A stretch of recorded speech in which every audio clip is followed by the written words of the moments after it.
Comment हटा दो भाई।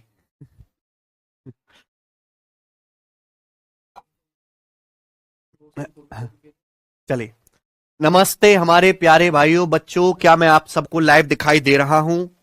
चलिए, आज परसेंटेज प्रतिशत चैप्टर की लास्ट क्लास है। ठीक है, अब इसको खत्म करते हैं। कल से मैं आपको रेशियो पढ़ाऊंगा। परसेंटेज रेशियो मैंने थोड़ा धीरे धीरे ही पढ़ाया है कि हर बच्चा समझ पाए। हम इलेक्शन बेस्ड सवाल कर रहे हैं। इलेक्शन बेस्ड के मैंने कॉन्सेप्ट बता दिया है। सवाल करेंगे आज। सवाल नंबर 94।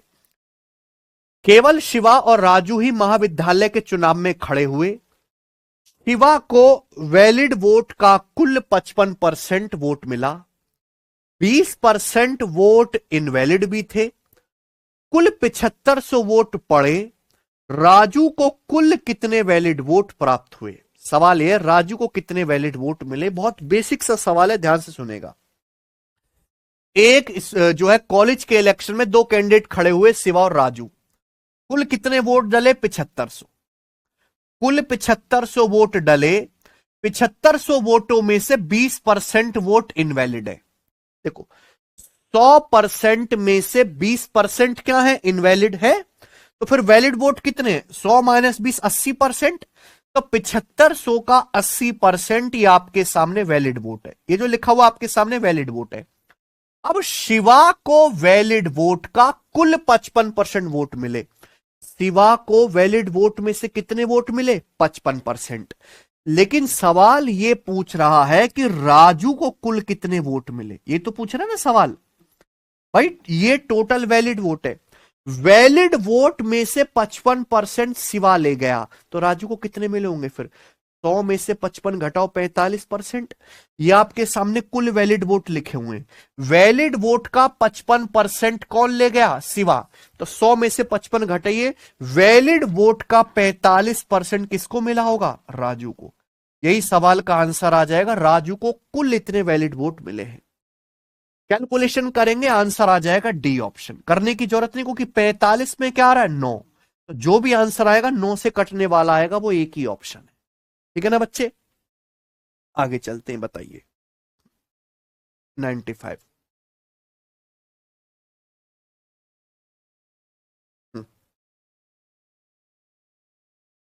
एक कॉन्स्टिट्युएंसी में in a constituency 90% of total number of people on the elector roll cast their votes during an election. एक चुनाव में मतदाता सूची में, यानी कि वोटिंग लिस्ट में जितने वोटर्स का नाम है, उनमें से 90% लोगों ने चुनाव के दौरान वोट डाले। कितने लोगों ने वोट डाले? 90% लोगों ने वोट डाले। वोटिंग लिस्ट यानी कि कुल वोटर्स। मतदाता सूची का मतलब वोटिंग लिस्ट या कुल वोटर्स में से 90% लोगों ने वोट डाले।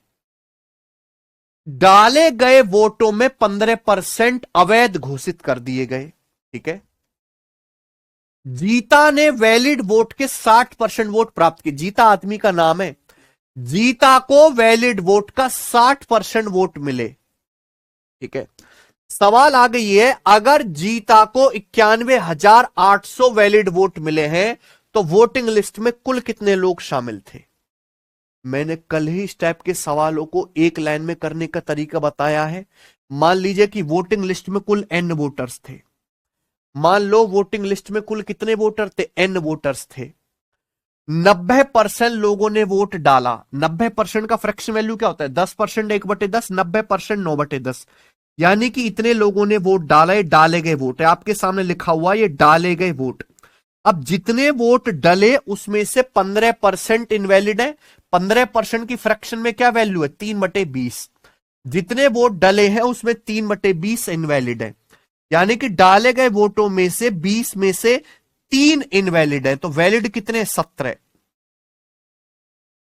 20 में से 3 इनवैलिड है, तो 20 में से 17 वैलिड है। तो आपके सामने लिखा हुआ ये वैलिड वोट, ये आपके सामने वैलिड वोट लिखा हुआ है। अब ध्यान सुनिएगा। जीता को वैलिड वोट का 60% वोट मिला, और सवाल के अनुसार जीता को 91,800 वैलिड वोट मिले। सवाल में ये नहीं बोला कि जीता इतने वोटों से जीता, सवाल में बोला है कि जीता को 91,800 वैलिड वोट मिले। तो आप भी ये पता लगाओ जीता को कितने वोट वैलिड वोट मिले। जीता को वैलिड वोट का 60% मिला। 60% की फ्रैक्शन वैल्यू कितनी होती है? 3/5। तो जीता को वैलिड वोट का 60% यानी कि 3/5 वोट मिला। जबकि सवाल के अनुसार जीता को कितने वोट मिले? जीता को कितने वैलिड वोट मिले? 91,800। दिस शुड भी इक्वल, बराबर होना चाहिए। जीता को, ये वैलिड वोट है, वैलिड वोट का 60%, 3/5 मिला। कितने वोट मिले जीता को? 91,800, बराबर कर दीजिए। ठीक है जी, बताओ क्या आएगा? है तो ये 9 से 9 एकम 9 और 0 9 दूनी 18, 17 तिया 51, 51 दूनी 102, 200 बार चला गया।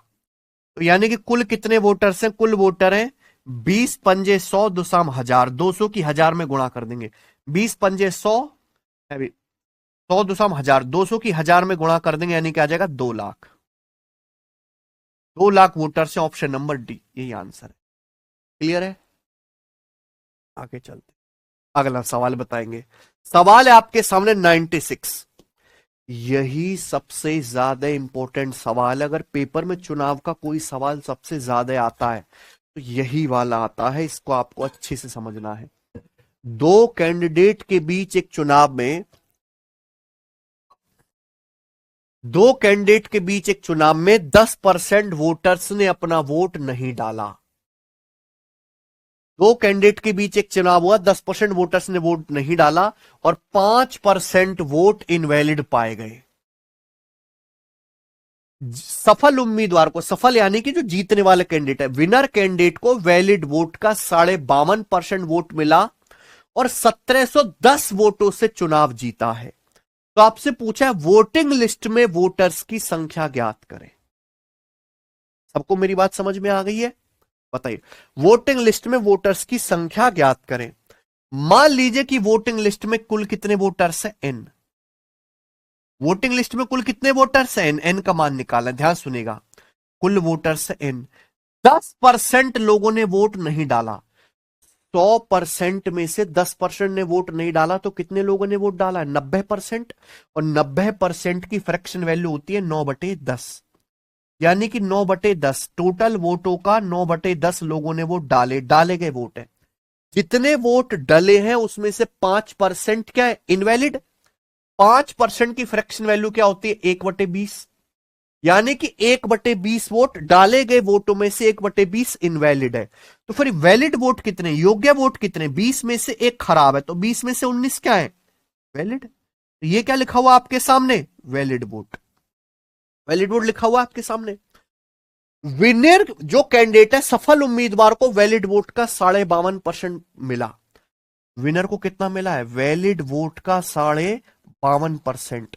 तो मुझे बताओ हारने वाले को कितना मिला होगा?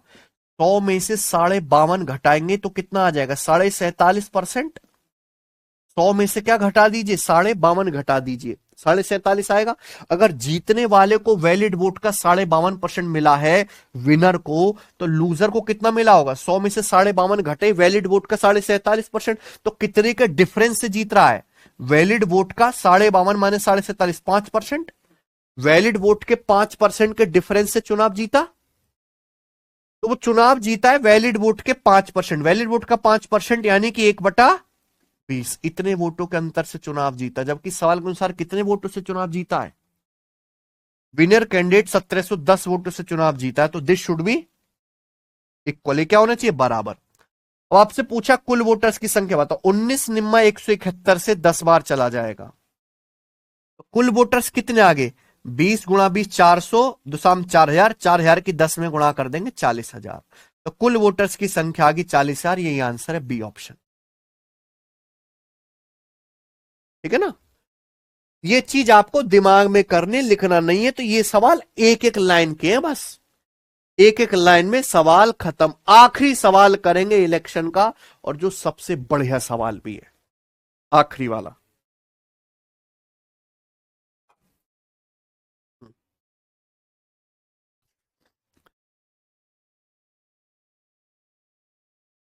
बताइए।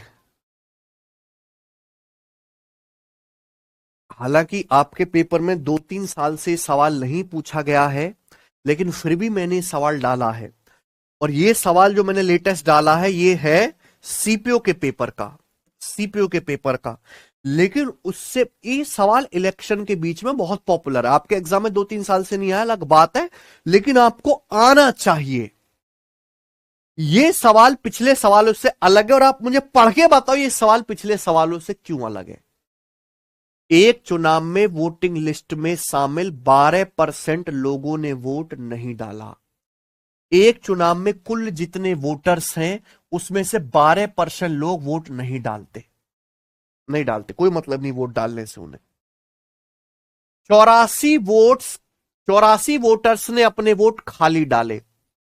84 ऐसे वोटर्स हैं जिन्होंने अपने वोट नोटा पे दबा दिए, खाली डाले। खाली मतलब चुनाव आयोग उनको क्या कर देगा, इनवैलिड घोषित कर देगा, अयोग्य घोषित कर देगा।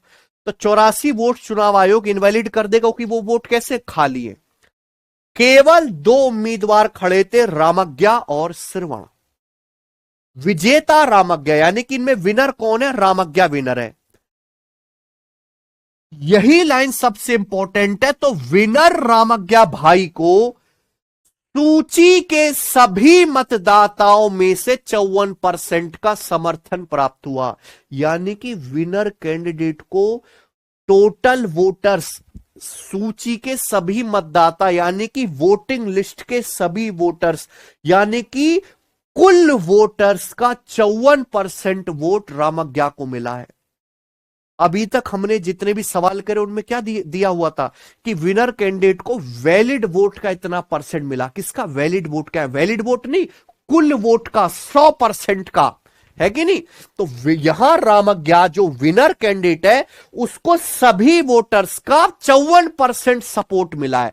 Winner Ramagya was supported by 54% of all the voters in the list. Ramagya को टोटल, वो अगर टोटल 100% वोट है, 54% वोट रामज्ञा को मिली है। और रामज्ञा ने अपने जो विरोधी है, राइवल जो है श्रवण, उसको 1456 वोटों से हराया। रामज्ञा को अपने विरोधी श्रवण से 1456 वोट अधिक मिले। तो आपसे पूछिए वोटर्स में, वोटिंग लिस्ट में कुल वोटर्स कितने हैं, टोटल नंबर ऑफ वोटर्स कितने लिस्ट में। तो पिछले सवाल की तरह नहीं है, बिल्कुल अलग है। यहां पे एक शब्द बदलने से पूरा सवाल बदल गया मेरे भाई। पिछले सवाल में क्या था, पिछले सवाल में था विनर कैंडिडेट को वैलिड वोट का 52.5% मिला। यहां है जीतने वाले को सभी वोटर्स का 54% वोट मिला। तो इस सवाल का करने का तरीका भी अलग होगा। क्या होगा तरीका, ध्यान सुनेगा। बेस्ट तरीका बता रहा हूं, दुनिया का सबसे आसान तरीका। मान लीजिए कि वोटिंग लिस्ट में कुल 100% वोटर्स हैं। कितने वोटर्स हैं, सब कुछ जोड़ जाड़ के 100% आना चाहिए। अगर वोटिंग लिस्ट में कुल 100% वोटर्स हैं तो सब कुछ जोड़ जाड़ के 100% आना चाहिए कि नहीं आना चाहिए। 100% वोटर्स हैं, 12% ऐसे हैं जिन्होंने वोट नहीं डाला, 12% वोटर्स ऐसे हैं जिन्होंने वोट नहीं डाला। क्लियर है। 84 वोट ऐसे हैं जो खाली डाले गए, इनवैलिड है। 84 वोट जो है वो खाली डाले गए, इनवैलिड है। ठीक है भैया। जीतने वाले को, रामज्ञा को, विनर को कितना वोट मिला है, टोटल वोट का 54%। टोटल अगर 100 है भाई, टोटल वोट कितने, 100%।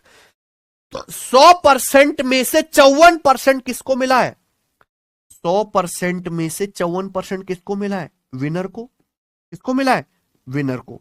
तो फिर मुझे बताओ कि लूजर, हारने वाले को कितना वोट मिला होगा। जीतने वाले कैंडिडेट को अपने विरोधी से 1456 वोट ज्यादा मिले। इसका मतलब हारने वाले को जीतने वाले से 1456 वोट कम मिले होंगे।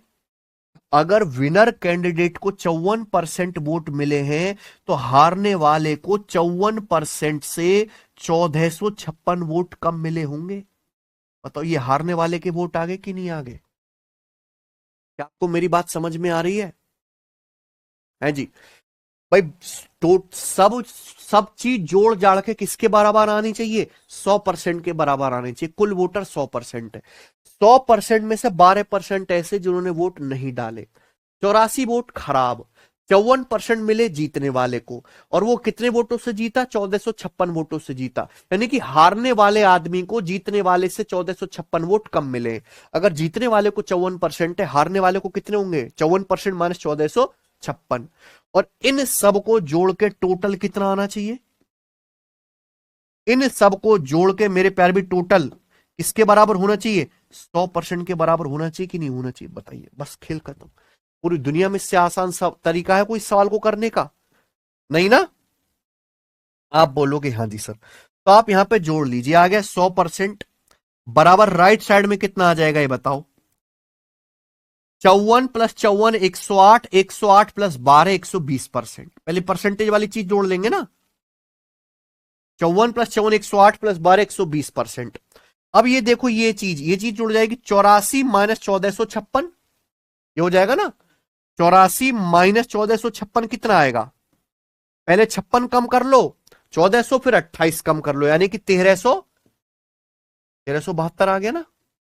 ठीक है, 100 उधर जाएगा। 120 में से 100 घटाएंगे, क्या आएगा? 120 में से 100 घटाएंगे 20%, माइनस 1372 इधर आएगा, तो 20% की वैल्यू कितनी आएगी? 1372। यहां पे 20% की वैल्यू कितनी आएगी बच्चों? 1300। आपसे क्या पूछा है? कुल वोटर्स की संख्या, कुल वोटर्स की संख्या यानी कि 100%। 100% की वैल्यू कितनी होगी? 5 से। तो 5 से गुणा करेंगे तो 100% आएगा। यहां भी 1372 की 5 से गुणा करेंगे। 1300 का 5 गुना 6500, 72 पंजे 360, यानी कि कितना आ गया? 6800। यही क्या सवाल का आंसर? कौन सा है? Option number. ठीक है, कर लेंगे। तो इससे आसान कुछ है सचिन? ये बेस्ट लेवल का सवाल है, मैंने आपको बता दी। इसी के साथ इलेक्शन के जो टाइप है खत्म होता है। आगे चले, क्या आप आगे बढ़ने के लिए तैयार हैं? अगला टाइप आपके सामने आता है वेन डायग्राम वाले सवाल, वेन डायग्राम वाले। ठीक है ना? हालांकि अब तो बहुत कम इज्जत होगी, अब नहीं आते पेपर में, पहले आते थे। ठीक है, पर मेरा काम है आपको सारे टाइप पढ़ाना। चलिए बताते हैं, लगाना सचिन कॉन्सेप्ट।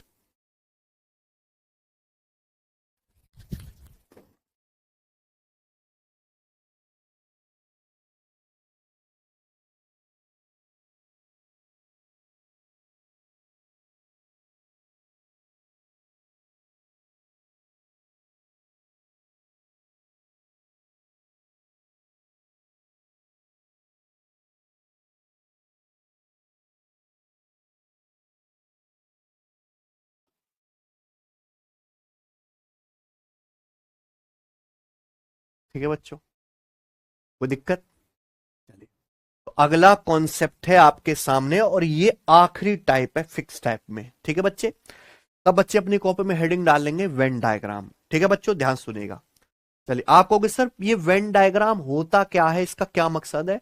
तो मैं आपको एक एग्जांपल से समझाऊंगा। बच्चों को फॉर्मूला रटाने की बजाय बहुत बढ़िया है कि प्यारे दोस्तों उनको एग्जाम्पल से कॉन्सेप्ट क्लियर कराया जाए। समझ में आ रहा है ना इन्हें? ठीक है बच्चों, चलिए ध्यान सुनेगा।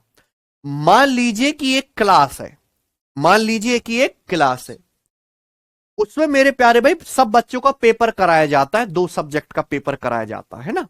मान लीजिए क्लास है, उसमें कुछ बच्चे हैं, तो जो क्लास में टोटल बच्चे हैं उनकी संख्या कितनी है? 100%। कितनी संख्या बच्चों?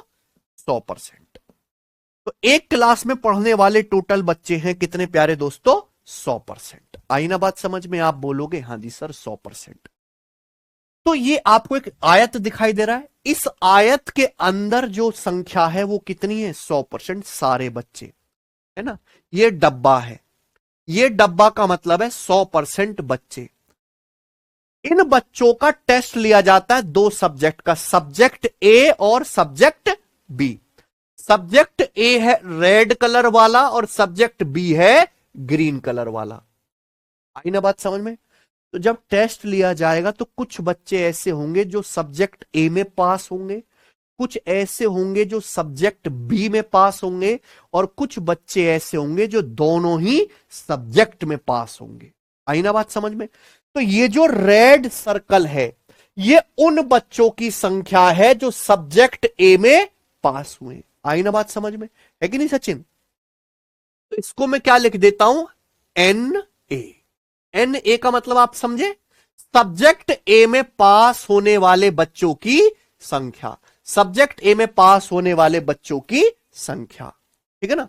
तो मान लीजिए, ये मैं अपनी मर्जी से ले रहा हूं डाटा, कि 100% अगर बच्चों ने पेपर दिया, तो मान लीजिए कि 60% बच्चे ऐसे हैं जो सब्जेक्ट ए में पास हुए। कितने बच्चे? 60%, है ना। यानी कि इस रेड सर्कल में, पूरा रेड कलर का है ना ये, इसमें कितने बच्चे आएंगे? 60% बच्चे आएंगे। कोई दिक्कत? आप बोलोगे हाँ जी सर बिल्कुल सही, ठीक है। 60% बच्चे ऐसे हैं जो दोनों ही सब्जेक्ट में पास, सब्जेक्ट ए में पास हुए, ठीक है बच्चे। ये क्या है? Green colour. ग्रीन कलर वो बच्चे हैं जो केवल किसमें पास हुए? सब जो ग्रीन कलर में वो बच्चे जो सब्जेक्ट बी में पास हुए। किसमें पास हुए? सब्जेक्ट बी में। तो मान लीजिए कि माना सब्जेक्ट बी में कितना कर ले, सब्जेक्ट बी में 45% बच्चे पास हुए। कितने बच्चे पास हुए? 45%। कितने बच्चे? 45%। तो देखो ये जो डब्बा है, इस डब्बा का मतलब है 100% बच्चे। इनके दो पेपर कराए गए, सब्जेक्ट ए और बी के। कुछ ए में पास होंगे, कुछ बी में पास होंगे, कुछ ऐसे भी होंगे जो ससुरे फेल होंगे, कुछ ऐसे भी होंगे जो दोनों में पास होंगे। सब मिला के क्या आएगा? 100% आना चाहिए कि नहीं आना चाहिए? आप बोलोगे हाँ जी सर। रेड कलर डब्बा यानी कि 60% बालक जो सब्जेक्ट ए में पास है। ग्रीन कलर का सर्कल यानी कि वो बच्चे जो सब्जेक्ट बी में पास है। आपको ये दिखाई दे रहा है बच्चों? ये क्या चीज है? मुझे बताइए ये क्या चीज है? बताओ बच्चों ये क्या चीज है? ये वो बच्चे हैं जो रेड सर्कल में भी आ रहे हैं, ग्रीन सर्कल में भी आ रहे हैं, यानी कि दोनों ही सब्जेक्ट में पास है। क्लियर है ना। यानी कि कुछ बच्चे ऐसे भी तो होंगे जो ब्रिलियंट होंगे, जो दोनों सब्जेक्ट में पास होंगे। तो इसको हम बोलते हैं इंटरसेक्शन। क्या बोलते हैं प्यारे बच्चों? इसको इंटरसेक्शन। इंटरसेक्शन का मतलब है दोनों में पास बच्चे, इसमें दोनों सब्जेक्ट में पास होने वाले बच्चे। और मैंने मान लिया कि माना दोनों सब्जेक्ट में पास होने वाले कितने? 20%। कितने बच्चे मान लिए हमने? 20%, ठीक है ना। तो प्यारे बच्चों आप मुझे बताइए कि दोनों सब्जेक्ट में पास होने वाले जो बच्चे हैं वो कितने होंगे? फिर 20% यहां आएगा कि नहीं आएगा? यहां क्या आएगा बच्चों? 20%। क्लियर है? कोई दिक्कत? तो आपको जो कलरफुल एरिया दिख रहा है, आपको यहां पे क्या दिख रहा है? एक तो ये रेड कलर, एक ग्रीन कलर, और एक दिख रहा है दोनों का मिक्स कलर। ये वो बच्चे हैं जो पास हो रहे हैं, या तो सब्जेक्ट ए में पास हैं, या सब्जेक्ट बी में पास हैं, या फिर दोनों में पास हैं। क्लियर है ना। आप बोलोगे हां जी सर बिल्कुल सही। ये एरिया, इसको हम बोलते हैं इंटरसेक्शन। ये एरिया ऐसा है जो सब्जेक्ट ए में भी पास है और बी में भी पास है, ठीक है ना। अब आप मुझे एक बात बताइए, यूनियन। ये क्या है बेटा? यूनियन। यूनियन का मतलब होता है कम से कम, कम से कम एक विषय में पास, कम से कम एक विषय में पास बच्चे, कम से कम एक सब्जेक्ट में पास स्टूडेंट।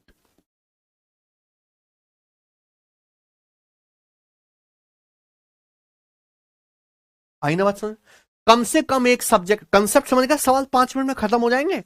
कम से कम एक सब्जेक्ट में पास स्टूडेंट, उसको हम क्या बोलेंगे? यूनियन। यूनियन का मतलब वो बच्चे जो या तो सब्जेक्ट ए में पास हुए हों, या सब्जेक्ट बी में पास हुए हों, या फिर दोनों सब्जेक्ट में पास हुए हों। आई ना बात समझ में?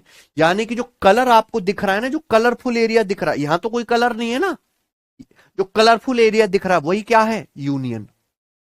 यूनियन का मतलब क्या है? या तो सब्जेक्ट ए में पास होने वाले बच्चे, या सब्जेक्ट बी में पास होने वाले, या दोनों में पास होने वाले। तो यूनियन कैसे आएगा प्यारे बच्चों? बताइए यूनियन कैसे आएगा सचिन? आप इन दोनों को जोड़ोगे, आप दोनों को जोड़ दोगे। सब्जेक्ट ए में पास होने वाले, सब्जेक्ट बी में पास होने वाले, दोनों को जोड़ दिया। तो जब आप दोनों को जोड़ोगे, सब्जेक्ट ए में कितने पास हैं? 60%। सब्जेक्ट बी में कितने पास हैं? 45%। आपने दोनों को जोड़ दिया। जब आप दोनों को जोड़ते हो तो ये वाली चीज क्या 2 बार नहीं ऐड हो गई? क्या ये वाली चीज दो बार नहीं ऐड होगी? ये रेड सर्कल में भी आ गया और ग्रीन सर्कल में भी आ गया, दो बार ऐड हो गया ना। जब आप इन दोनों सर्कल को जोड़ते हो तो ये वाली जो चीज है, ये वाली, ये दो बार नहीं होगी ऐड, जबकि हमें एक ही बार चाहिए, एक ही बार तो ऐड करना है। तो दो बार चीज हो गई है, एक बार एक्स्ट्रा, तो इसको एक बार क्या घट करना पड़ेगा? माइनस करना पड़ेगा, घटाना पड़ेगा। तो मुझे बताइए फिर ये कितना आ गया घटा के? 60 और 45, 105, 105 में से 20 घटाएंगे 85%। ये क्या आ गया? ये कम से कम एक सब्जेक्ट में पास होने वाले बच्चों की संख्या आ गई। या तो ये सब्जेक्ट ए में पास है, या बी में पास है, या दोनों ही सब्जेक्ट में पास है। पास एटलीस्ट इन वन सब्जेक्ट बच्चा कितना है? 85%। कोई दिक्कत? यानी कि ये क्या बन गया बच्चों? फॉर्मूला बन गया। ए यूनियन बी का फॉर्मूला क्या है? N A plus n B minus n A intersection B. बोलो बात समझ में आ गई है? कोई डाउट? इनमें आपको कोई भी तीन वैल्यू दी जाएगी और आपसे चौथी वैल्यू पूछी जाएगी, कैसे निकालेंगे? फॉर्मूला लगा के। कोई दिक्कत है? आप एक बात बताओ, टोटल बच्चे कितने मेरे प्यारे भाई? 100% है बच्चों। टोटल बच्चे कितने स्टूडेंट? 100%। 100% में से 85% बालक ऐसे हैं जो कहीं ना कहीं पास होकर दिखा रहे हैं। या तो सब्जेक्ट ए में पास हैं, या सब्जेक्ट बी में पास हैं, या दोनों में पास हैं। यानी कि फिर बाकी के 15% बच्चे कहां हैं? बताइए, बाकी के 15% बच्चे कहां? बाकी के 15% बिल्कुल नाम थुका दी, वो बालक हैं जो इन सर्कल के भीतर आ ही नहीं रहे कहीं, जो इस कलर एरिया में आ ही नहीं रहे, वो इनसे बाहर हैं। यानी कि 15% बच्चे ऐसे हैं जो दोनों ही सब्जेक्ट में फेल हैं। है कि नहीं बालकों? यानी कि 15% बालक कहां आएंगे? यहां। ठीक है ना बच्चे? भाई ये है आपका डब्बा, दिख रहा है ना? डब्बे के अंदर ये दो सर्कल है, इन सर्कल के भीतर आ रहे हैं पास होने वाले बच्चे, जो या ए में पास है, जो बी में पास है। उसके अलावा ये जो है मेरे प्यारे भाई, ये जो है, ये क्या है? फेल बच्चे। तो फेल बच्चों को कहां बिठाएंगे? यहां। समझ में आया ना बच्चों? क्लियर है? आप बोलोगे हाँ सर डब्बों के बाहर, आप बोलोगे जी बिल्कुल से क्लियर आ गया। ठीक है बच्चों, कोई तकलीफ? अच्छा भाई, मैं आपसे ये पूछता हूं, मैं आपसे ना ये पूछता हूं, बताओ ये कौन से बच्चे हैं? ये कौन से बच्चे?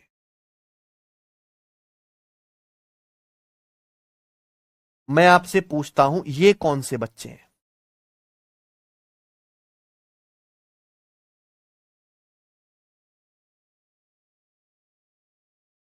ये कौन से बच्चे हैं बेटा? टोटल कितना है सब्जेक्ट ए में पास होने वाले? सब्जेक्ट ए में पास होने वाले कुल 60% बच्चे, यानी कि पूरा रेड सर्कल कितना होगा? 60%। उस 60 में से 20% ऐसे जो एक में तो पास हुए, लेकिन ए के साथ साथ बी में भी पास हो गए। यानी कि यहां कितना आएगा? 40%। दोगे ना red circle, red circle 40 plus 20 total 60 ही है भाई। ये पूरा रेड सर्कल है, ये पूरा क्या है? Red circle. ये 40 प्लस 20 जोड़ के कितना है? 60 ही है। 60% में से 20% तो ऐसे जो ए में के साथ साथ बी में भी पास हो गए। यानी कि 40% केवल ऐसे बच्चे हैं जो केवल सब्जेक्ट ए में पास हुए, ओनली ए में पास। जो किस में पास है? केवल सब्जेक्ट ए में पास। तो अगर आपसे केवल सब्जेक्ट ए में पास होने वाले बच्चे पूछे जाएं तो कितने? 40%। लेकिन सब्जेक्ट ए में पास होने वाले हैं 60%। फर्क समझ में आ रहा है? सब्जेक्ट ए में कितने बच्चे ऐड पास हुए? टोटल मिला के 60%, है ना? लेकिन 60 में से 20% ऐसे हैं जो ए के साथ साथ बी में भी हो गए पास। तो ये बचे 40% वो हैं जो केवल सब्जेक्ट ए में पास हुए, यानी कि बी में फेल हुए। तो ये सब्जेक्ट ए में पास और बी में फेल बच्चे हैं। कितने? 40%। आई ना बात समझ में? आप बोलोगे सर मजा आ गया। बिल्कुल इसी तरीके से आप मुझे बता दो मेरे प्यारे बंधु कि ये बच्चे कौन से हैं। आप मुझे बता दीजिए कि ये बच्चे कौन से हैं। ठीक है, जल्दी बताओ।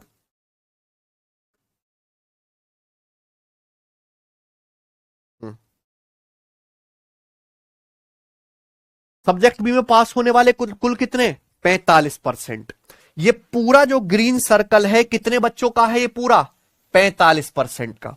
लेकिन उन 45 में से 20% ऐसे भी तो हैं जो बी के साथ साथ ए में भी पास हो गए, यानी कि कितने बचे, 25%।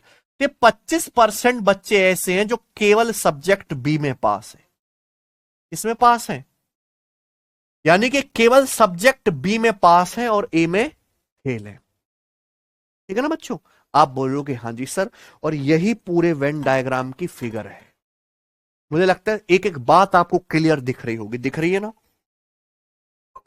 सब जोड़ लो, 100% आना चाहिए। सब केवल सब्जेक्ट ए में पास, केवल सब्जेक्ट बी में पास, दोनों सब्जेक्ट में पास, और फेल बच्चा सब मिला के जोड़ के 100 होना चाहिए। देखो 100 हो रहा है क्या जोड़ के, 40 और 20 60, 60 और 25 85, और 85 प्लस 15 100%। आ गया कि नहीं आ गया, कोई तकलीफ। मुझे लगता है सबको मेरी बात अच्छे समझ में आ गई होगी, एक बार कमेंट दिखा दो।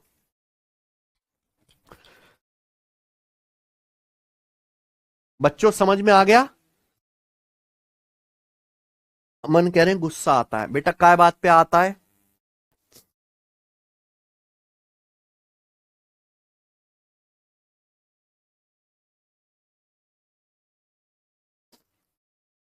सबको बात समझ में आ गई ना। पता नहीं कैसे गधा बालक हो तुम। ठीक है बच्चों, चले 4 सवाल है इस पे वेन डायग्राम पे करते हैं, ये बताइए।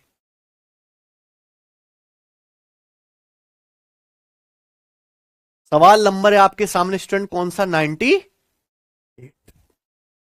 है ना।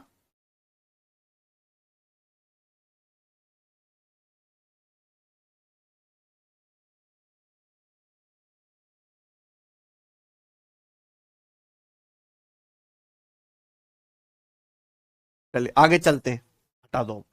98 नंबर सवाल, एक एग्जाम में 52% बच्चे अंग्रेजी में फेल हुए, 42% गणित में फेल हुए, 17% दोनों सब्जेक्ट में फेल हुए। ठीक है ना। तो पूछा दोनों सब्जेक्ट में कितने परसेंट स्टूडेंट पास हुए। देखो भैया, दो सब्जेक्ट है इंग्लिश और गणित, या तो इंग्लिश में फेल होने वाले या मैथ में फेल होने वाले बच्चों की संख्या कैसे आएगी, इंग्लिश में फेल प्लस मैथ में फेल माइनस दोनों सब्जेक्ट में फेल। देखो यहां पे फेल बच्चों के बारे में डाटा दिया है, इसके बारे में, फेल बच्चों में। ठीक है ना। 52% बच्चे ऐसे हैं जो अंग्रेजी में फेल हुए हैं, 42% बच्चे ऐसे हैं जो गणित में फेल हुए हैं, 17% स्टूडेंट ऐसे हैं जो दोनों ही सब्जेक्ट इंग्लिश और मैथ बोथ दोनों सब्जेक्ट में फेल हुए। तो जब आप इसको घटाओगे तो बताओ घटा के कितना आ जाएगा, 94। 94 में से 17 घटाएंगे कितना आ जाएगा, 77%। तो 77% बच्चे ऐसे हैं जो fail at least in one subject, जो कम से कम एक सब्जेक्ट में, या तो अंग्रेजी में या मैथ में फेल हुए। ये आ गया ना। 77% बालक ऐसे हैं जो या तो अंग्रेजी में फेल हुए हैं या मैथ में फेल हुए या दोनों में फेल हुए, कम से कम एक विषय में फेल हुए हैं। तो देखो कुल बालक क्या होता है बेचा, 100%। 100% बालकों में से 77% बालक है जो कहीं ना कहीं नाम थुका रहे हैं, यानी कि फेल हो रहे हैं। 100% में से 77% बालक कहीं ना कहीं फेल है। तो बाकी का बचा 23% बच्चा वो क्रीम है, यानी कि जो दोनों ही सब्जेक्ट में पास है। तो दोनों सब्जेक्ट में पास कितने बच्चे हैं, आगे बात समझ में कोई दिक्कत। 77% या तो इंग्लिश में फेल या मैथ में फेल या दोनों में फेल, तो बाकी 23% यानी कि दोनों में पास। 99 सवाल बताइए, एक एग्जाम में 80% कैंडिडेट सेक्शन ए में, 77% सेक्शन बी में पास हुए, 18% दोनों सेक्शन में फेल रहे। कितने, 18%। अगर 1425 स्टूडेंट दोनों ही सेक्शन में पास हुए, सवाल में दिया क्या है, 1425 student pass in both the sections, section A और सेक्शन बी दोनों में पास होने वाले कुल बच्चे जो हैं वो 1425 हैं। ठीक है ना बच्चों। तो सवाल में पूछा है बताइए टोटल नंबर ऑफ कैंडिडेट कितने हैं जो एग्जाम में अपीयर हुए हैं। ठीक है ना बच्चे। तो देखिए सवाल में कोई परसेंटेज नहीं पूछा, एग्जैक्ट वैल्यू पूछी है, बच्चों की एग्जैक्ट संख्या। सवाल में दिया क्या है, सवाल में दिया है कि 1425 बच्चे दोनों ही सेक्शन में पास हुए। तो मुझे यही पता लगाना पड़ेगा कि कितने परसेंट स्टूडेंट ऐसे हैं जो दोनों सेक्शन में पास हुए, यही तो पता लगाना पड़ेगा। चलिए अभी मैंने बताया कि भाई यूनियन कैसे निकाला जाता है, बताओ। यूनियन का मतलब हो जाएगा NA plus NB minus NA intersection B। Intersection का ही मतलब क्या होता है, दोनों सब्जेक्ट में पास होने वाले बच्चे, यानी कि मुझे ये निकालना है, ये तो निकालना है कि नहीं सचिन। अच्छा, एक जब एग्जाम होता है, कॉम्पिटिटिव एग्जाम होता है, तो 80% बच्चे ऐसे हैं जो सेक्शन ए में पास हैं, है कि नहीं। 77% ऐसे हैं जो सेक्शन बी में पास है, और मुझे यह पता ही नहीं है कि कितने परसेंट बच्चे दोनों सेक्शन में पास हैं। कॉमन एरिया निकालना है, यानी कि मुझे जरूरत किसकी है, यूनियन। यूनियन का मतलब कम से कम एक सेक्शन में पास होने वाले बच्चे। देखो सवाल एक हो, 18% स्टूडेंट दोनों सेक्शन में फेल हैं। अगर कुल 100% बच्चे हैं तो 100% में से 18% बालक ऐसे हैं जो दोनों जगह फेल हो जाते हैं, नाम ठुका देते हैं। 100% में से 18% टोटल कबाड़ है जो दोनों सब सेक्शन में फेल, यानी कि 100 में से 18 घटाऊंगा तो 82% बच्चा ऐसा है जो कहीं ना कहीं पास हो रहा है, यानी कि यही 82% क्या है, यूनियन। 100% में से 18% बच्चे क्या है, दोनों सब्जेक्ट में फेल, तो बाकी के 82% बच्चे ऐसे होंगे जो या तो सब्जेक्ट ए में पास हो रहे होंगे या बी में या फिर दोनों में। ये क्या आ गया, यूनियन। तो आप यहां से क्वेश्चन मार्क नहीं निकाल सकते, इंटरसेक्शन नहीं निकाल सकते, दोनों सब्जेक्ट में पास होने वाले निकल जाएगा ना। क्या आ जाएगा बच्चों बताओ, 82 इधर आ जाएगा, 82 इधर आएगा तो 80 माइनस 82, 77 माने तो 75%, कितना आ गया 70। तो हम ये कह सकते हैं कि 75% बच्चे दोनों सब्जेक्ट में पास है, जबकि दोनों सब्जेक्ट में पास कितने हैं, तो 75% की वैल्यू ही 1425 है ना। तो 1% की वैल्यू कितनी है, 75 एकम 75। अच्छा 1500 होता तो 20 बार जाता, तो 1500 से 75 कम है, यानी कि कितनी बार जाएगा, 19 बार। 1% की वैल्यू 19 है, कुल बच्चे कितने, 100%, 2 जीरो लगा देंगे 1900। क्या आ जाएगा आंसर, कोई दिक्कत। 75% है 1425, 100% है 19।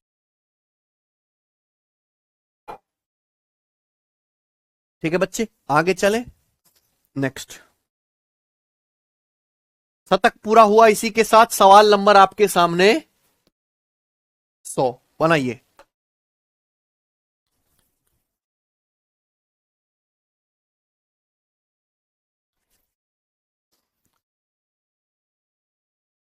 पचास स्टूडेंट में से 30% केवल अंग्रेजी में बात कर सकते हैं, ठीक है। 20% हिंदी और अंग्रेजी दोनों में बात कर सकते हैं, ठीक है। बाकी छात्र हिंदी में ही बात करते हैं। Remaining student speak only in Hindi. कितने परसेंट स्टूडेंट हिंदी में बात कर सकते हैं, ये एक अलग सवाल है, इसमें केवल यूनियन और इंटरसेक्शन की बात नहीं हो रही, अलग बात हो रही है, ध्यान सुनेगा। देखो ये हो गए स्टूडेंट,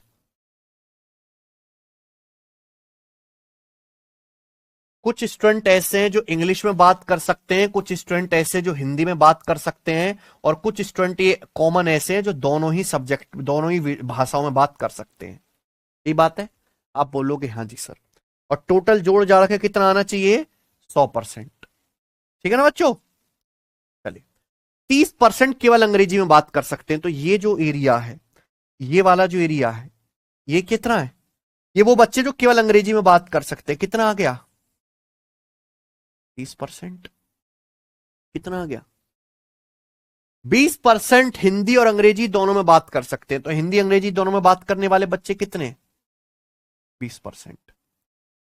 बाकी छात्र हिंदी में ही बात करते हैं, तो बाकी छात्र बचे कितने? 100% में से 30% केवल अंग्रेजी बोलते हैं, 20% हिंदी अंग्रेजी दोनों बोलते हैं, तो बाकी बचे 50%, है ना। 50% हिंदी में ही का मतलब केवल हिंदी। तो 50% बच्चे ऐसे हैं जो केवल हिंदी बोलते हैं। तो पूछा कितने परसेंट छात्र हिंदी में बात कर सकते हैं, तो कितने परसेंट छात्र हिंदी में बात कर सकते हैं बताइए जल्दी से? 70%। आंसर क्या आ गया? कोई दिक्कत? आसान सवाल है ना। तो यानी कि अगर आपको वेन डायग्राम की समझ है तो कोई भी सवाल आ जाए आप खटाक से कर लोगे। ये बताइए बच्चों, सवाल नंबर है आपके पास 100, बनाइए। लेटेस्ट हुआ था पेपर, मैंने सवाल डाला है, करिए।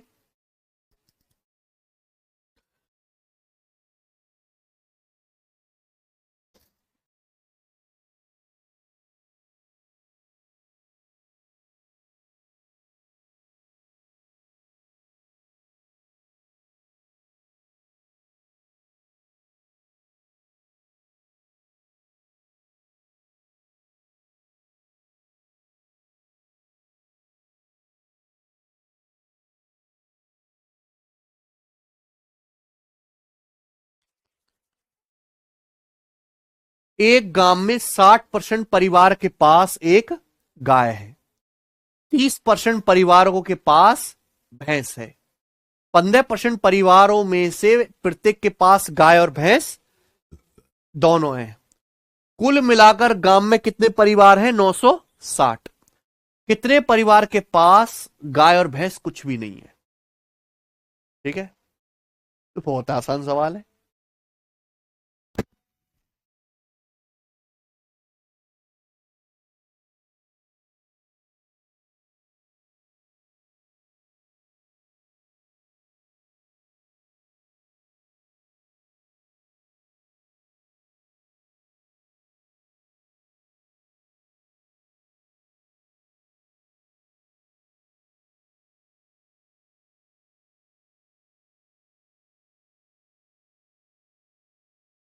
देखो, 60% के पास गाय है,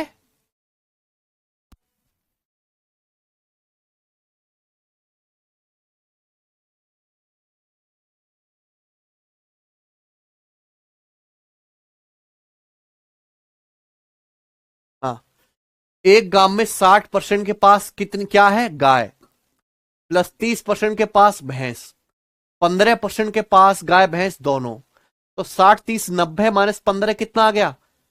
75% ऐसे हैं जिनके पास काओ और बफेलो दोनों में से कुछ ना कुछ है, या तो गाय है या बफेलो है या दोनों है। यानी कि बेचारे बाकी 25% कौन से? मेरी तरह गरीब, जिनके पास गाय भैंस कुछ भी ना है। भाई 100% में से 75% के पास या तो गाय है या भैंस है दोनों, बाकी 25% बिल्कुल बिना जानवर वाले हैं।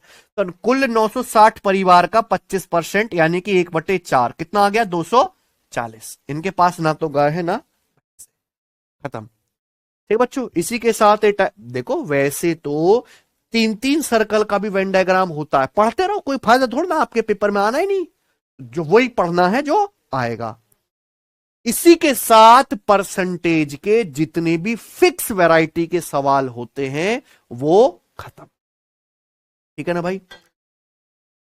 इसके अलावा परसेंटेज का कोई भी फिक्स टाइप का सवाल बनता ही नहीं है। ठीक है ना। परसेंटेज की बेसिक कैलकुलेशन, बिना भाषा के सवाल, परसेंटेज मोर लेस निकालने वाले, ए गुणा बी कांस्टेंट, है ना, deviation method, successive percentage change, election, Venn diagram, है ना, आय खर्चा बचत वाले सवाल सब हो गया, कुछ भी नहीं बचा। ठीक है बच्चों। अब यहां परसेंटेज के हैं ये आखिरी मिसलेनियस सवाल। क्या है बच्चों? ये मिसलेनियस सवाल, यानी कि मिसलेनियस सवाल का मतलब इनका कोई सिर पैर नहीं है, इनकी कोई पैटर्न फिक्स नहीं है। मिसलेनियस सवाल जो पेपर में आते हैं मेरे प्यारे भाई, उन्हें आप केवल पढ़ के नहीं कर सकते, उन्हें वो बच्चा कर पाता है जिसकी बुद्धि और सोचने की क्षमता तेज होती है। आप जितनी मिसलेनियस सवालों का कोई अंत नहीं है, हर एग्जाम में आते हैं ऐसे टूटे फूटे सवाल, आप उनकी प्रैक्टिस करते रहो, है ना। तो ये केवल प्रैक्टिस से ही मजबूत होंगे, ठीक है बच्चों। फिर भी मैंने सभी लेटेस्ट एग्जामों के मिसलेनियस क्वेश्चंस लिए परसेंटेज के, इनको करते हैं, ठीक है ना भाई। आइए सवाल नंबर 102। एक जिले में कुल नागरिक के 10% को अपराध की सजा मिलती है। कुल अपराधियों में से 20% अपराध करने के बाद भी बच जाते हैं। नागरिकों की कुल संख्या का कितना परसेंट अपराधी है? अब देख लो आप इस सवाल पढ़ के पता ही नहीं चला, ये कोई टाइप, इसकी कोई जात बरादरी नहीं कि इस टाइप का सवाल है, बस सवाल है। एक जिले में जितने सिटीजनशिप है, उस सिटीजन है, उनमें से 10% को क्राइम की सजा मिलती है। कुल अपराधी में से 20% अपराध करने के बाद भी बच जाते हैं। नागरिकों की कुल संख्या का कितना परसेंट अपराधी, परसेंटेज बताना है मेरे भाई। तो मैंने मान लिया कि जैसे कुल नागरिक 100 हैं, है ना, क्योंकि 100 अगर आप मानोगे तो जो भी आंसर आएगा वो सीधा किस में आएगा, परसेंटेज में। अगर कुल 100 लोग हैं तो 100 का 10%, 10 लोगों को अपराध की सजा मिलती है। कितने लोगों को? 10 लोगों को। बोला है 20% अपराध करने के बाद भी बच जाते हैं। 20% का मतलब क्या होता है? 1/, यानी कि अगर कुल 5 लोगों ने क्राइम किया है, अगर कुल 5 लोगों ने क्राइम किया, ध्यान सुनिएगा, बहुत बढ़िया सवाल है। 20% की फ्रैक्शन वैल्यू होती है 1/5। अगर टोटल 5 लोगों ने क्राइम किया है तो 5 में से 1 क्राइम करके बच जाता है, तो यानी कि सजा कितने को मिलती है? 4। तो 5 में से केवल 4 लोगों को सजा मिलती है, जबकि सवाल के अनुसार कितने लोगों को सजा मिल रही है? 10। तो 4 की वैल्यू ही 10 है, कितने गुना? 2.5 गुना। तो 5 की वैल्यू भी 2.5 गुना आ जाएगी, यानी कि कितना? 12.5। यानी कि मैं कह सकता हूं क्राइम कितने लोगों ने किया है फिर? 12.5 लोगों ने किया है।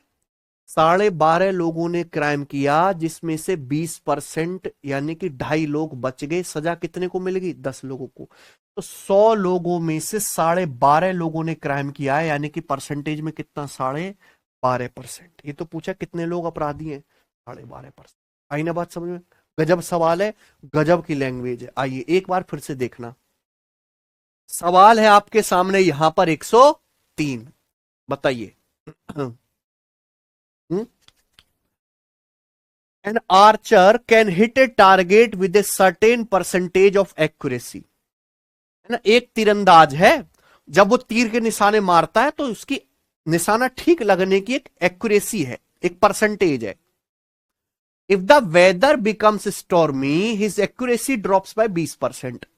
अगर मौसम तूफानी हो जाता है तो हवा तेज चलेगी तो उसकी निशाना मारने की क्षमता 20% कम हो जाती है, एक्यूरेसी 20% घट जाती है ठीक निशाना मारने की। If he can hit the target 196 times out of 350 shots in stormy weather, अगर तूफानी मौसम में वह 350 शॉट में से 196 शॉट बिल्कुल टारगेट पे मारता है, ठीक है। तूफानी मौसम में वो 350 शॉट में से कितने शॉट मारता है सही निशाने पे? 196। तो बोला है उसका हिट रेट क्या होगा अगर 250 शॉट्स हो नॉर्मल कंडीशंस में? कितने? नॉर्मल, देखो यहां से ध्यान सुनिएगा, पूछा उसका हिट रेट क्या होगा 250 शॉट में अंडर नॉर्मल कंडीशंस। समझ में आ रही बात? यानी कि कहने का मतलब है अगर मौसम तूफानी नहीं है, अगर ये तीरंदाज 250 शॉट मारता है तो कितने शॉट उसके ठीक निशाने पे लगेंगे, ठीक लक्ष्य को भेदेंगे। आई ना बात समझ में? चलिए यहां पे जानकारी दी आपको खराब मौसम की। खराब मौसम में वो 350 शॉट में से, टोटल 350 में से कितने निशाने पे मारता है? 196।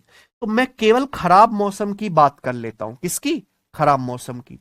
तो खराब मौसम में वो 350 में से कितने शॉट मार रहा है? ठीक 196। तो मुझे बताओ इसी खराब मौसम में अगर वो 250 शॉट मारता है तो 250 में से कितने निशाने पे मारेगा? बराबर होना चाहिए ना, एक्यूरेसी तो बराबर होगी। खराब मौसम में 350 में से कितने मार रहा है? 196। तो कोई मुझे बता सकता है कि 250 में से कितने शॉट ठीक मारेगा खराब मौसम में? बराबर होना चाहिए, एक्यूरेसी तो है ये, ठीक है ना। इक्वल कर दिया हमने, बताइए।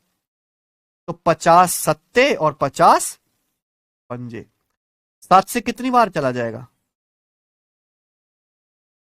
यानी कि 100। तो 250 में से 140 शॉट मार देगा वो किसमें? खराब मौसम में। 140 आंसर नहीं है, ऑप्शन में भी नहीं है। अगर मौसम खराब है तो 250 शॉट में से कितने ठीक मारेगा? 140। लेकिन पूछा यह है कि नॉर्मल परिस्थिति में मौसम एकदम ठीक है तो कितने शॉट मारेगा?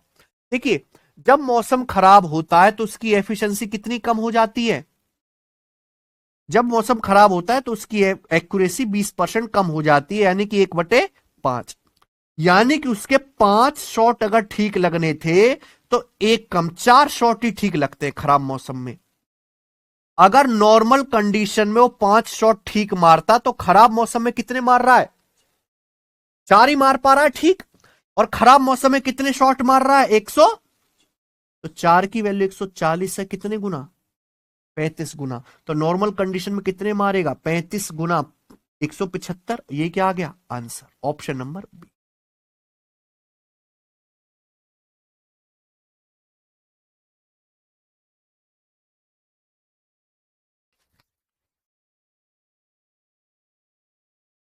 ठीक है बच्चों।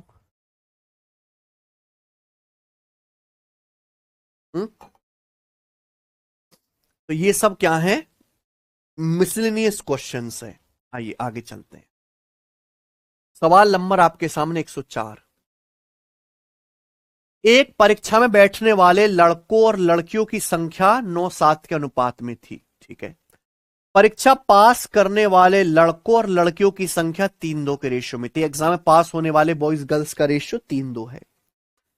60% लड़कियां एग्जाम में पास हुई। तो पूछा एग्जाम में पास होने वाले लड़कों का परसेंटेज क्या है? बिल्कुल ही हटके और अलग सा सवाल है, बताइए। गजब सवाल, बहुत गजब। देखिए, एक एग्जाम में बैठने वाले जो बच्चे हैं बॉयज गर्ल्स 9:7 के अनुपात में, यानी कि 9 लड़कों ने अगर पेपर दिया है तो कितनी लड़कियों ने पेपर दिया है? 7। ये बात है, ध्यान सुनिएगा। एक एग्जाम में बैठने वाले लड़के और लड़कियों की संख्या का रेशियो कितना है? 9:7। यानी कि 9 लड़कों ने पेपर दिया है तो 7 लड़कियों ने पेपर दिया है। जब रिजल्ट आता है तो एग्जाम में पास होने वाले बॉयज गर्ल्स का रेशियो कितना है? 3:2। पास होने वाले बॉयज गर्ल्स का रेशियो है 3:2। सवाल के अनुसार 60% लड़कियां पास हुई। कितनी लड़कियों ने पेपर दिया था? 7 लड़कियों ने पेपर दिया था। 7 का 60% कितना होता है? 7 6 42, 4.2। यानी कि 4.2 लड़कियां क्या हो गई हैं? पास। 4.2 लड़कियां पास हुई हैं। 4.2 पास हो गई। पास होने वाले बॉयज गर्ल्स का रेशियो क्या होना चाहिए? 3:2 होना चाहिए। अगर 4.2 लड़कियां पास हुई हैं तो कोई मुझे बता सकता है कि लड़के कितने पास हुए? अभी 2 की वैल्यू ही 4.2 है, कितने गुना? 2.1 गुना। तो यानी कि लड़के कितने पास होंगे? 3 की वैल्यू भी 2.1 से गुणा करेंगे, 6.3 लड़के पास हुए होंगे कि नहीं? भाई लड़के कितने पास हुए? 6.3। आप रेशियो ले लो ना, 6.3 और 4.2 का, 21 या 63, 21 दूनी 42, देखो 3:2 ही आए। यानी कि अगर 4.2 गर्ल्स पास हुई तो लड़के कितने पास हुए? 6.3। 9 लड़कों ने पेपर दिया, 9 में से कितने पास हुए? जो कितना होता है? 9 सत्ते 63। 9 सत्ते 63, यानी कि 9 का 70%। तो 70% लड़के पास हुए। कौन सा ऑप्शन है? ठीक है ना। देखो, ये सवाल वही बच्चा समझ पाएगा जिसका दिमाग तेज, सीधी सीधी बात है। पढ़ने वाला नहीं, जिसका दिमाग तेज होगा, जिसने प्रैक्टिस करी होगी। सारा खेल किसका है? प्रैक्टिस का। फिक्स पैटर्न के सवाल हर बच्चा समझ लेता है ना, इसमें आपको दिमाग लगाना पड़ता है। ये बताइए, सवाल नंबर है आपके सामने 105। कोई कराता नहीं है ये मिसलेनियस क्वेश्चंस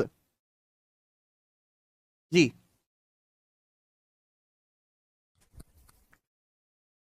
एक मैटरनिटी सेंटर में बच्चों के जन्म के 5% मामलों में जुड़वा बच्चे होते हैं। जन्म लेने वाले कुल बच्चों में से जुड़वा बच्चों का अनुमानित प्रतिशत क्या है? What is the approximate percentage of twins out of total children born? ये किसी कैटेगरी का तो सवाल नहीं है कि इस टाइप का है। अब आप समझो, एक मैटरनिटी सेंटर है, मैटरनिटी सेंटर जहां औरतों की डिलीवरी होती है ना, बच्चे पैदा होते हैं। 5% केस ऐसे हैं जहां जुड़वा बच्चा पैदा होंगे। क्लियर है? तो आपसे पूछा है, बताइए टोटल जो चिल्ड्रन पैदा हुए हैं उसमें से कितने परसेंट अप्रोक्स क्या है? जुड़वा है। 5% केसेस में जुड़वा बच्चा पैदा होते हैं। मान लीजिए कि 100 लेडीज डिलीवरी के लिए आई। कितनी? 100 लेडीज डिलीवरी के लिए आई, तो 95 लेडीज के तरह नॉर्मल बच्चे हुए, एक लेडी का एक बच्चा। समझ में आया ना बच्चों? लेकिन 95 के बाद ये जो 5 हैं ये डबल होते, यानी कि एक के साथ एक फ्री आता, यानी कि कितने बच्चे पैदा हो गए? इस हिसाब से टोटल कितने बच्चे पैदा हुए? फिर टोटल कितने बच्चे पैदा हुए? 105। और इन 105 बच्चों में से जुड़वा वाले कितने हैं? 10। जुड़वा कितने? 10 जुड़वा हैं। तो ये तो पूछा है कि टोटल बच्चों में से जुड़वा कितने हैं। ये आ गया। अगर 100 लेडीज डिलीवरी के लिए आई हैं तो 95 क्या है? Normal delivery. बचे 5 औरतें, उनके क्या हो रहे हैं? जुड़वा। यानी कि 5 बच्चों के साथ 5 फ्री, टोटल 10 बच्चे हुए जुड़वा। तो कुल बच्चे पैदा हुए 105। नीचे क्या आता है? टोटल। ऊपर कितने बच्चे हुए? किससे कट गया? यानी कि 2/21 जुड़वा बच्चे हैं टोटल बॉर्न में से। परसेंटेज में कितना? गुणा 100%। तो 21 निम्मा 189 आ जाएगा, यानी कि 9.5% आएगा अप्रोक्स। ठीक है ना? आइए अगला सवाल ये बताइए।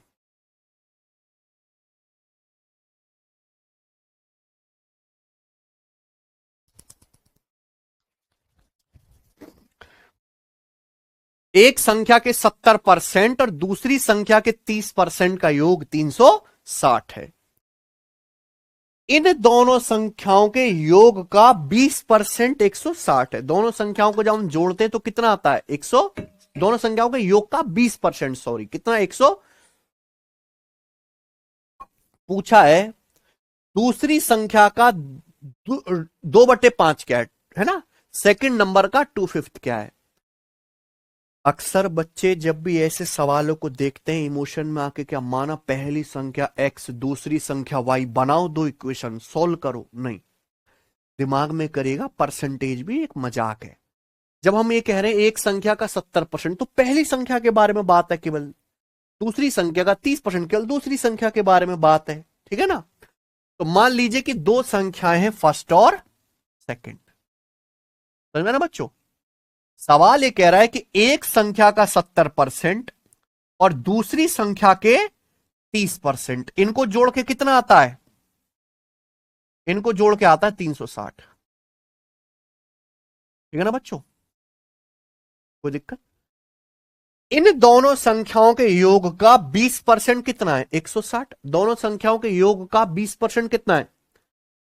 दोनों संख्याओं के योग का 20% 160 है। इसका मतलब पहली संख्या का 20% प्लस प्लस दूसरी संख्या का 20%। पहली संख्या का 20% प्लस दूसरी संख्या का 20% अगर जोड़ूंगा तो क्या आएगा? 160 आएगा। पूछा है दूसरी संख्या का 2/5। आपको क्या निकालना है? दूसरी संख्या का 2/5 निकालना है। इसका मतलब क्या हुआ? पहली संख्या आपको गायब करनी है। अगर आपको दूसरी संख्या का 2/5 निकालना है मित्र, इसका मतलब यह है कि आपको फर्स्ट नंबर को क्या करना है? नेस्तो नाबूद करना है, गायब करना है कि नहीं सचिन? तो पहली संख्या को गायब करोगे कैसे? यहां पहली संख्या का 70% है, यहां पहली संख्या का 20% है। अलग अलग है, इसको क्या करो? सेम बनाओ। जिस चीज को गायब करना है उसको क्या बनाओ, इक्वल बनाओ। तो देखिए 20 को 70 बनाना आसान है। आप कहोगे सर कैसे? दोनों तरफ किससे भाग दो, पहली संख्या का 20%, दूसरी संख्या का 20%, 160। अगर दोनों तरफ 2 से भाग दे दूं, पहली संख्या का 10%, दूसरी संख्या का 10%, कितना आ जाएगा, 80। तो दोनों तरफ सॉरी किससे भाग दो, 2 से, 10 10 और 80 आ जाएगा। कोई तकलीफ है? दोनों तरफ 7 से गुणा कर दो, पहली संख्या का 70%, दूसरी संख्या का 70%, योग कितना आ जाएगा, 560। कोई तकलीफ है? हमने दोनों तरफ किससे भाग दे दिया, 2 से भाग दो। 10%, 10% कितना आ गया प्यारे दोस्तों यहां पर, 80। अगर दो संख्याओं के योग का 20% 160 है, तो दो संख्याओं के योग का 10% कितना आएगा, आधा, 80। तो यानी कि 70% कितना आएगा, 7 से गुणा, ये भी 7 से गुणा और यहां भी 7 से गुणा करेंगे तो 560। और आप क्या ले लो, इनका दोनों का डिफरेंस, दोनों को घटा दो। जब आप घटाओगे तो कट जाएगा ये, इनका डिफरेंस कितना आएगा, 70 और 30। यानी कि सेकंड नंबर का, किसका आ गया, सेकंड नंबर का 40% किसके बराबर है, इन दोनों का डिफरेंस कितना है, 200, 360 और 560 का। और यही पूछा है 2/5 क्या होता है, सेकंड नंबर का 40% किसके बराबर आ गया, यही क्या है। कोई तकलीफ, समझे ना बात? आप बोलोगे हाँ जी सर आ गया समझ में। ये बताइए अगला सवाल नंबर आपके सामने 100 बनाओ।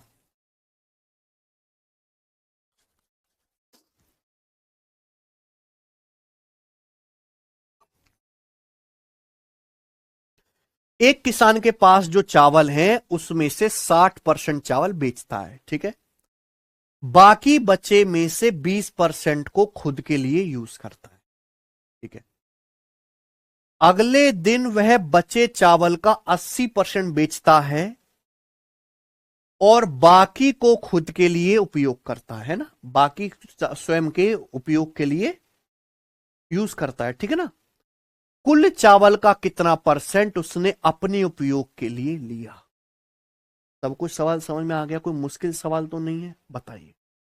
तो ये देखिए ये सवाल एक मिसलेनियस कैटेगरी का है, आपको आंसर परसेंटेज में ही बताना है। तो बेस्ट है कि मान लीजिए एक किसान के पास 100 किलो चावल है, कि 100 मानोगे तो सीधा आंसर किस में आएगा, परसेंटेज में, कोई मुश्किल परसेंटेज भी नहीं है। मान लीजिए किसान के पास 100 किलो चावल है, तो 100 किलो में से उसने 60% क्या है, बेच दिया। तो 100 का 60%, 60 किलो बेच दिया। अगर 60 किलो बेच दिया तो बचा कितना चावल बच्चों, 40 किलो चावल बचा। अब 40 किलो चावल जो बचा है उसका 20%, 40 किलो का 20% कितना होता है, 8 किलो। 8 किलो चावल उसने अपने यूज के लिए रख लिया। 100 किलो चावल था, 100 में से 60 बेच दिया, बचा 40 किलो। 40 किलो में से 20%, बाकी बचे चावल का 20%, 40 का 20% 8, 8 किलो चावल अपने लिए यूज के लिए रख लिया। तो 40 में से 8 रख लिया, तो अब उसके पास कितना चावल बचा, केवल 32 किलो चावल बचा, 32 किलो चावल बचा। अब अगला दिन शुरू हुआ, अगले दिन वह बचे चावल का 80% बेचता है और बाकी खुद के उपभोग के लिए यूज करता है। तो अब उसके पास 32 किलो चावल बचा है, 32 किलो का 80% उसने क्या किया, बचे चावल का 80% बेच दिया। तो अपने यूज के लिए कितना रखा होगा, 32 किलो चावल का 20%। अगले दिन बचे चावल हैं 32 किलो, 32 किलो चावल का 80% बेच दिया। तो अपने पास कितना रखा, बचे हुए चावलों का 20%, 32 का 20% कितना होता है, 6 पॉइंट, यानी कि अगले दिन 6.4 किलो चावल अपने यूज के लिए रखा। तो टोटल कितना अपने यूज के लिए रखा उसने, तो 100 किलो में से अपने यूज के लिए रखा उसने 14.4 किलो। परसेंटेज में कितना आएगा, कोई तकलीफ आई ना बात समझ में। नेक्स्ट ये बताइए, सवाल है आपके सामने यहां पे 108।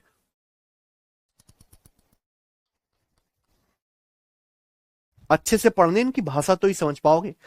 एक घनाभ की लंबाई चौड़ाई ऊंचाई 5:4:2 के अनुपात में है, ठीक है ना। अगर चौड़ाई और ऊंचाई को आधा कर दिया जाए, लंबाई को 3 गुना कर दिया जाए, तो घनाभ का टोटल एरिया में क्या परिवर्तन होगा, और आंसर किसमें बताना है आपको, परसेंटेज में, ठीक है ना बच्चों। आप घनाभ समझते हैं, ये है बच्चों घनाभ, है ना, एक डब्बा, ठीक है बच्चों। ये घनाभ की सामने से क्या है, लंबाई, ये क्या है, चौड़ाई, और ये क्या है, घनाभ की ऊंचाई, ठीक है ना। तो घनाभ की लंबाई चौड़ाई ऊंचाई, यानी कि रेक्टेंगुलर बॉक्स जैसा आपका कमरा है, उसका रेशियो दिया हुआ है ना। लंबाई चौड़ाई ऊंचाई का रेशियो कितना दिया हुआ है, 5:4:2, ठीक है ना। तो इसका कुछ ना कुछ सरफेस एरिया होगा। बोला अगर चौड़ाई ऊंचाई आधी कर दी, लंबाई 3 गुनी कर दी, लंबाई 5 थी, 5 को 3 गुना कर दोगे क्या आ जाएगा, 15। चौड़ाई 4 थी, 4 का आधा कर दोगे क्या हो जाएगा, 2। हाइट 2 थी, हाइट को भी आधा कर देंगे, 2 का आधा क्या हो जाएगा, 1। तो पहले लंबाई चौड़ाई ऊंचाई का रेशियो ये था, अब क्या हो गया, रेशियो ये हो गया। रेशियो बदल गया तो एरिया भी बदल जाएगा। पूछेगा घनाभ के कुल एरिया में क्या परिवर्तन होगा। तो किसी भी घनाभ का या क्यूबॉइड का जो टोटल सरफेस एरिया होता है, उसका फॉर्मूला होता है twice of L B plus B H plus, ये होता है, याद कर लीजिए, twice of L B plus B H plus H L, है ना। तो भाई आपसे पूछा सरफेस एरिया कितना बढ़ जाएगा, तो आप ये पता लगा लो ना कि घनाभ का सरफेस एरिया पहले कितना था और अब कितना है, उसका क्या निकाल लीजिए आप, रेशियो, क्योंकि परसेंटेज का मतलब रेशियो ही तो होता है। तो पहले घनाभ का सरफेस एरिया कितना था, twice of L B, L B का मतलब 5×4=20 plus B H 4×2=8 plus H L, H L मतलब 2 की 5 में गुणा करेंगे, पहले इतना था। अब घनाभ का सरफेस एरिया कितना होगा, twice of L B, L B का मतलब 15×2 plus 2×1=2 plus H L, H L मतलब 1 की 15 में गुणा, यानी कि ये क्या आ गया, रेशियो। 2 से 2 कट जाएगा, 20 और 8 28 10 38, रेशियो कितना आ गया, 30 2 32 और 15, यानी कि घनाभ का एरिया पहले 38 था, तो 38 से 47 हो गया, यानी कि 9। तो घनाभ का एरिया 9 बढ़ा है, तो डिक्रीज वाले आंसर तो है ही नहीं, घटा तो है ही नहीं, क्या हुआ है, इंक्रीज। और एग्जैक्ट 25% तो आएगा नहीं, अप्रोक्स में आना चाहिए, क्या आंसर है कि नहीं। घनाभ का एरिया 9 बढ़ गया, पहले कितना था, 38 था, है ना। ये जो आएगी वैल्यू देखो, अगर नीचे 36 होता, अगर नीचे क्या होता 36, तो 9×4=36, आंसर क्या आता, 25%। लेकिन नीचे बड़ी संख्या है, 36 से बड़ी, तो आंसर 25 से कम आएगा। कौन सा आंसर है, ठीक है ना। अगला सवाल ये बताइए।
देख लो सवाल का लेवल फर्जी, ये सब फर्जी सवाल है बेटा, इनको क्या कहता हूं मैं, फर्जी सवाल है।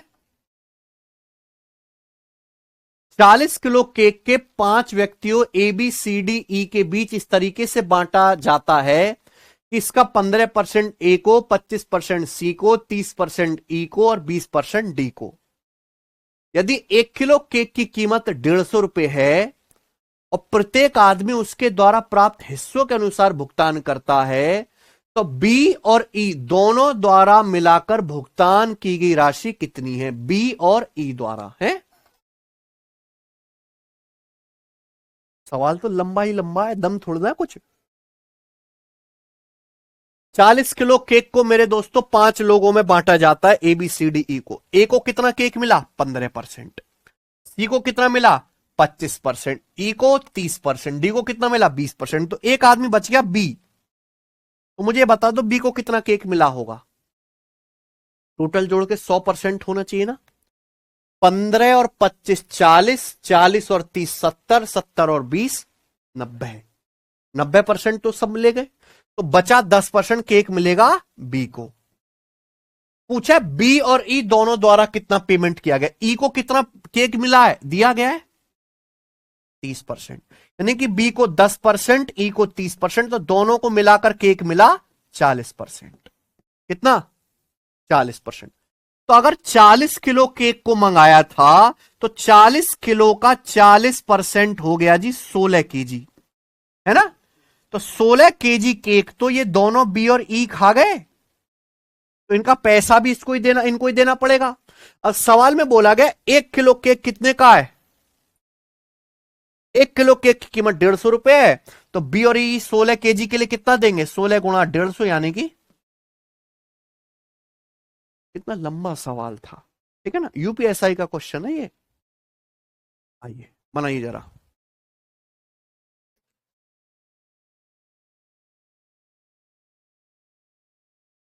ओके,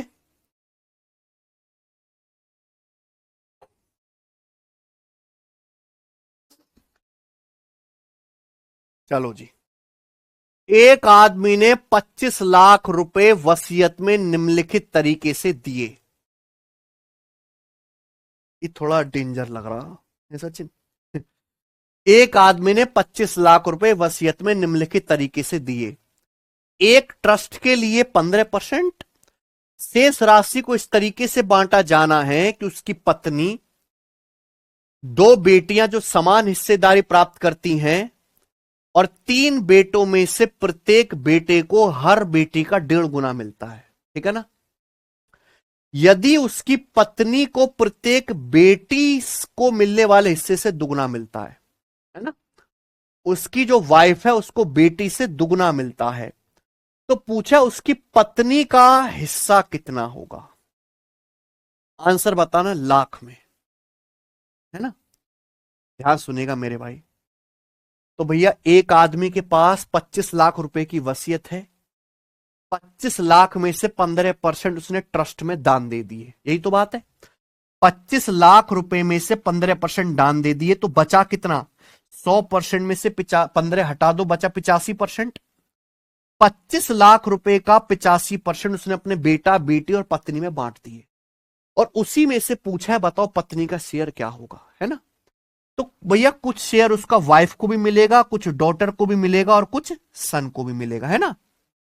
सवाल में बोला है कि भैया उसके बेटों में से प्रत्येक बेटे को बेटी का 1.5 गुना मिलता है। बेटे को जो है वो बेटी का कितना हिस्सा मिल रहा है? 1.5 गुना। 1.5 गुने का मतलब होता है 3/3। तो बताओ कोई डाउट है? कोई डाउट है? मैं बात कर लेता हूं ईच, है ना बच्चों। हर बेटे को, तीन बेटे हैं, हर बेटे में से हर बेटी का कितना मिल रहा है? 1.5 गुना। 1.5 गुना मतलब 3/2, यानी कि अगर डॉटर को 2 यूनिट दिया जाता है तो एक सन को कितना दिया जा रहा है? 2 का 1.5 गुना 3 है।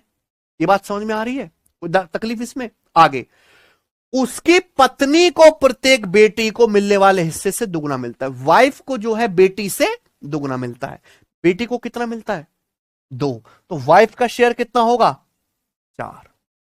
यानी कि ये उसके एक वाइफ तो एक ही होगी, एक डॉटर और एक सन का क्या आ गया? रेशियो। ये आ गया ना। लेकिन सवाल में मिस्ट्री ये है कि उसकी बेटी 2 है, तो 2 बेटी का शेयर भी कितना होगा? दुगना। उसके बेटे 3 हैं, तो 3 बेटे का शेयर भी कितना होगा? 3 गुना। आई ना बात समझ में? है कि नहीं? एक बेटी का शेयर अगर 2 है तो बेटी 2 है, तो 2 बेटी का शेयर दुगना, 3 बेटे का शेयर भी 3 गुना। यानी कि एक वाइफ, 2 बेटी और 3 बेटे के जो शेयर का रेशियो होगा वो होगा 4:9। आई ना बात समझ में? तो डाउट है कि नहीं सचिन? मुझे लगता है बात समझ में आ गई है। अब पूछा है पत्नी का हिस्सा क्या होगा, वाइफ का शेयर पूछा है। 25 लाख में से 15% ट्रस्ट में दान, 25 लाख का 85% वो बांट रहा है। कितना बांट रहा है? 25 लाख का 85%। इसमें से वाइफ का शेयर क्या होगा? वाइफ का शेयर कितना है? वाइफ का शेयर है 4 यूनिट। जो भी पूछा गया वो ऊपर आएगा, नीचे क्या रखोगे आप? टोटल। टोटल क्या आएगा? 4 4 8 9, यानी कि वाइफ का शेयर तीनों का अगर टोटल 17 है तो 17 में से कितना होगा? 4 आया ना? तो ये आ जाएगा जी 17 पंजे 85%। ये आ जाएगा। तो 25 लाख का कितना आ जाएगा? ये 5 चौक 20% हो गया ना? 5 चौक 20%, 20% क्या होता है? 1/, तो 25 लाख का 1/5 कितना आ गया? है ना? ये ऑप्शन इसका आंसर है। 5 लाख रुपए किसको देगा? पत्नी को। आई ना बात समझ में? बढ़िया सवाल है, समझ में आया बच्चों?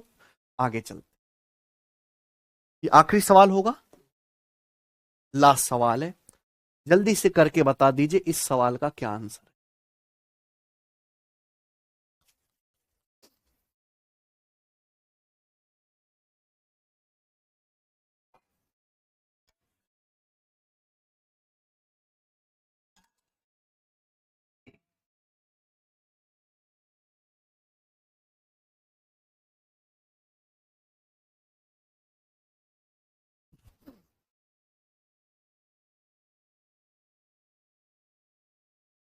ऊट पटांग सवाल है, ऊट पटांग जिसे कहते हैं ना। पहली संख्या का 70%, दूसरी संख्या के 45% और तीसरी संख्या के 30% का योग 30 के वर्ग से 1020 अधिक है। 3 संख्याएं, पहली, दूसरी और तीसरी। पहली का 70% प्लस दूसरी का 45% प्लस तीसरी का 30% किसके बराबर है? 30 के स्क्वायर से 1020 ज्यादा है। दूसरी संख्या पहली से डबल है ना? दूसरी और पहली संख्या के बीच का अंतर भी 30 का वर्ग है। तीसरी संख्या के 5/7 में भाग के 63% के 40% का मान क्या है? यानी कि सवाल को सॉल्व करने के लिए क्या चाहिए आपको? तीसरी संख्या, है ना? देखो इस सवाल में जो इंपॉर्टेंट लाइन है वो ये है, दूसरी संख्या पहली से दुगनी है। ये फर्स्ट नंबर है और ये सेकंड नंबर है। सेकंड नंबर पहले से दुगना है। अगर फर्स्ट नंबर 1 यूनिट है तो सेकंड नंबर कितना है? सवाल में बोला है दूसरी और पहली संख्या का डिफरेंस क्या है? 30 का वर्ग। अब बताओ पहली और दूसरी संख्या का जो डिफरेंस है वो कितना आएगा मेरे प्यारे भाई? 30 का वर्ग 900 है ना? तो पहली और दूसरी संख्या का जो डिफरेंस है वो 30 का वर्ग है 900। जबकि पहली और दूसरी संख्या का डिफरेंस कितना? 1 और 2 का डिफरेंस 1 यूनिट। 1 की वैल्यू कितनी है? 1 की वैल्यू 900, यानी कि पहली संख्या 900 आ गई, दूसरी संख्या आ गई 900 का दुगना 1800। ये आ गया ना? तो पहली संख्या तो आ गई आपके सामने 900 और दूसरी संख्या 1800। इनका डिफरेंस कितना आ गया? 30 का। अब तो कुछ सवाल में दम बचा ही नहीं। कोई दम बचा? कोई दम नहीं बचा। तीसरी संख्या निकालनी है। पहली लाइन पा जाओ। पहली संख्या का 70%, पहली संख्या कितनी है? 900। 900 का 70% कितना आएगा? 600 प्लस दूसरी संख्या का 45%। दूसरी संख्या कितनी है? 1800। 1800 का 45% कितना आएगा? परसेंटेज से 2 जीरो कट जाएगा ना अभी। 720 और 90, 810 प्लस तीसरी संख्या का 30%। ये किसके बराबर है?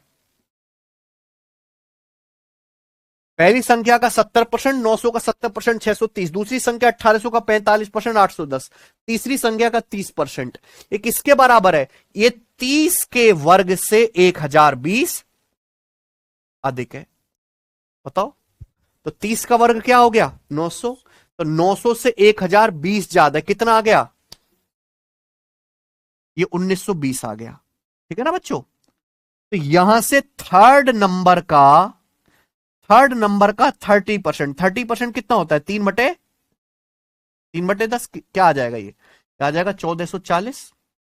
8 से 14, 1440 है ना? 1440 उधर जाके घट जाएगा। तो पहले 14 से घटा दो 520, फिर 40 और घटा दो 480। ये आ गया? कोई दिक्कत है? 600 और 800, 1400 घटा दिया, 520 फिर 40 घटा दिया, आ गया। तीसरा नंबर आ गया 1600। आ गया कि नहीं? 3 से 480, 160 बार कट गया, 160 दुसाम 1600 आ गया तीसरा नंबर। मेहनत करके निकालना पड़ा। आगे सवाल है कि तीसरी संख्या जो आपने निकाली है 1600, इस तीसरी संख्या का 5/7 करो। कितना करो? फिर इसका क्या करो? 63% करो। फिर इसका कितना करो? 40%। 40% क्या होता है? 2/40% को फ्रैक्शन में लिख लो ना, 2/, तो परसेंटेज से 2 जीरो आप खत्म कर देंगे, 5 से आप 5 खत्म कर देंगे, 7 से 63 9 बार काट देंगे। तो 16 निम्न 144 दूनी 288। सवाल का आंसर है ऑप्शन नंबर।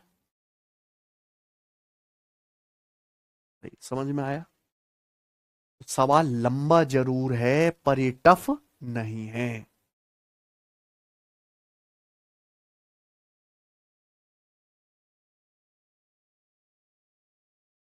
ठीक है? कोई तकलीफ? चलो, इसी के साथ परसेंटेज नामक ये चैप्टर पूरी तरीके से समाप्त होता है। ठीक है प्यारे भाइयों? और ये मैंने परसेंटेज के आपको यहां पे 111 क्वेश्चंस करा, और मैंने परसेंटेज इतना अच्छा आपको पढ़ा दिया है कि आप ये पुलिस तो छोड़ो मेरे भाई, पुलिस कांस्टेबल तो छोड़ो, आप सीजीएल लेवल के पेपर के सवाल भी कर पाओगे अब। ठीक है ना? चलिए, कॉन्सेप्ट हमने एक भी नहीं छोड़ा, प्रैक्टिस तो था, जितनी करते रहो कोई अंत नहीं है। ठीक है भाई?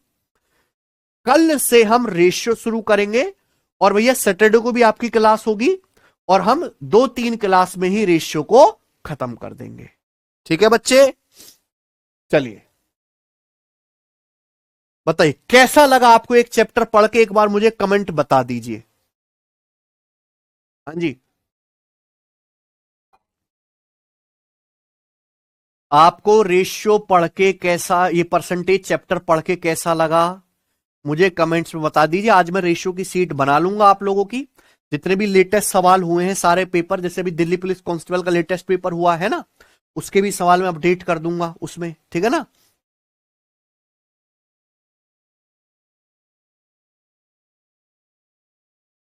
पूनम सिंह राठौर, ये बता दिया है बेटा हमने, 120% आएगा, वर्ग मूल होगा, वर्गमूल। ठीक है?